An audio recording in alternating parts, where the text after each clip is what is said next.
अमित शाह जी चुनावी रणनीति के माहिर विशेषज्ञ हैं। आज कांग्रेस में परेशानी इस बात से प्रारंभ हो गई है कि अमित शाह जी का दौरा है और विशेष तौर पर उन्होंने दौरे की प्रारंभ छिंदवाड़ा से कर रहे हैं। छिंदवाड़ा को वो अपना गढ़ बताया करते थे। कमलनाथ जी इस बार पूरी तरह से घिर गए हैं। अमित शाह जी की कुशल रणनीति से हम छिंदवाड़ा की सभी सीटों पर इस बार कमल खिलाने के लिए कामयाब होंगे।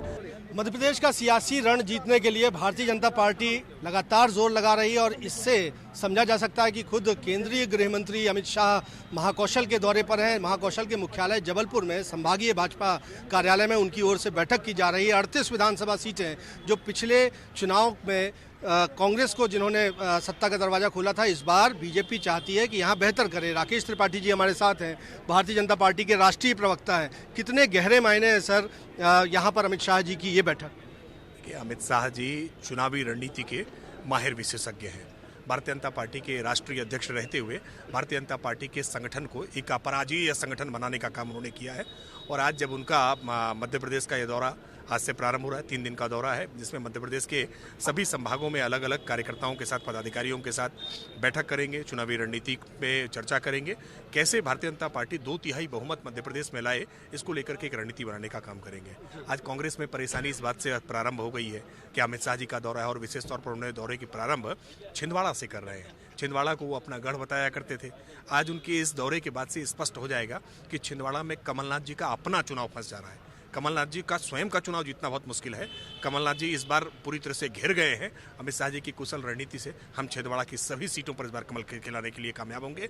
आज उनकी इस रैली से, उनकी सभा से स्पष्ट हो जाएगा। तो ये रणनीतियाँ थीं, लगातार केंद्रीय नेतृत्व हमने देखा कि वहाँ पर घेराबंदी जरूर छिंदवाड़ा में हुई, लेकिन यहाँ अगर महाकौशल की सीट्स की बात करते हैं तो आदिवासी बहुल ज़्यादा यहाँ पर सीटें हैं। लगातार प्रियंका गांधी भी दौरा कर रही हैं। आज पड़ोसी जिले दमोह भी वो वहाँ पर पहुँची, कह रही हैं कि आदिवासियों का साथ तो बरकरार रहेगा कांग्रेस। देखिए, आदिवासियों के लिए बातें करना और उनके लिए काम करना, इन दोनों में बहुत अंतर है। कांग्रेस केवल झूठे वादे करती रही है, वचन पत्र के नाम पर छल पत्र लेकर के आई है। अब वचन पत्र में वो कह रहे हैं कि वो पैसा एक्ट लागू करेंगे। क्या कांग्रेस पार्टी के लोग सो रहे हैं क्या?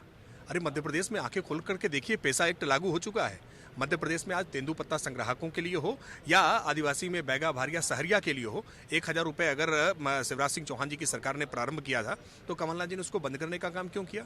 ये आदिवासियों के कभी हितैषी न थे, न हैं और न कभी हो सकते हैं। ये केवल छलने का काम करते हैं। कैसे ज़्यादा से ज़्यादा भ्रष्टाचार करके अपनी तिजोरियां भर सकें, कांग्रेस पार्टी का यही प्रयास रहा है। जी, जो सांसद आपके चुनाव मैदान में है, कमलनाथ कह रहे हैं कि बीजेपी की नर्वसनेस इसमें दिख रही है और सीएम चेहरों की लड़ाई जो होगी बीजेपी में हो जाएगी। देखिए, कभी भी बड़े नेता चुनाव में कब जाते हैं?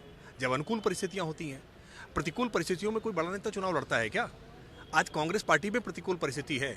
इस नाते आज कांग्रेस पार्टी के तमाम बड़े नेता चुनाव लड़ने से अपने आप को आगे कर लिए। वैसे तो बड़े नेताओं का वहां अभाव है, लेकिन फिर भी हम तो सवाल पूछ रहे हैं कि विवेक तनखा को चुनाव क्यों नहीं लड़ाना चाहते हैं? डरते हैं क्या? सुरेश पचौरी को चुनाव क्यों नहीं लड़ाना चाहते हैं? डरते हैं क्या? अरुण यादव चुनाव लड़ने से पीछे क्यों हट गए? और हम तो कह रहे हैं दिग्विजय सिंह क्यों नहीं ये मैदान में आते? जब कमलनाथ मैदान में आ सकते हैं तो दिग्विजय सिंह मैदान में क्यों नहीं आते? क्यों उनको चुनाव से बाहर रखा है? सच ये है कि ये सब हार से घबरा रहे हैं। ये जान रहे हैं कि कांग्रेस के लुटिया डूबना इस बार तय है और सर्वनाक पराजय कांग्रेस की होने जा रही है, ठीक वैसे ही जैसे गुजरात के चुनाव में हुई है। बहुत बहुत शुक्रिया। हमने बात की राकेश त्रिपाठी जी से, बीजेपी के राष्ट्रीय प्रवक्ता हैं। वो कह रहे हैं कि अमित शाह का आना और यहाँ पर बैठक करना अपने आप में ये बताता है कि रणनीतिक तौर पर बीजेपी बहुत कुछ बेहतर एग्जीक्यूट करने जा रही है और दावा कर रहे हैं कि इस बार मध्य प्रदेश में बहुमत से बीजेपी की सरकार बनेगी। कैमरामैन सतीश सराठे के साथ विजेंद्र पांडे, IBC 24, जबलपुर।